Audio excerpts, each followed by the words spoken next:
আজ আমার সোনাকে ২.৫ মাসের ইনজেকশন দিতে নিয়ে গেছিলাম। যদিও বা ওর ২.৫ মাস হতে এখনো ২-৩ দিন বাকি ছিল। ওর পিপির কোলে ছিল। তারপরে ওর কাছ থেকে আমার কোলে নিলাম।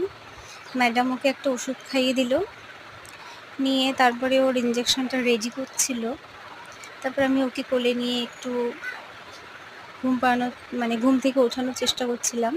ওর পিপির সাথে একটু কথা বলছিলাম যে হাতে দেবে না পায়ে দেবে, কোথায় দেবে, তাই বলছিলাম।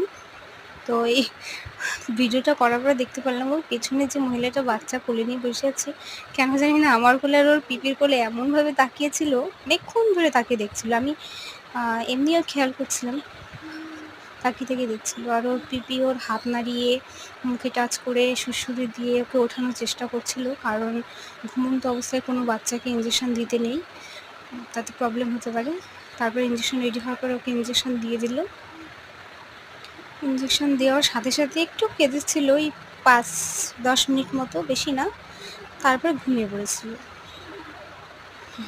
আমি চেষ্টা করছিলাম যাতে দুলিয়ে দুলিয়ে ঘুম থেকে ওঠানো যায়। আর এইটা হচ্ছে দরগাতলা, দলুইগ্রাম।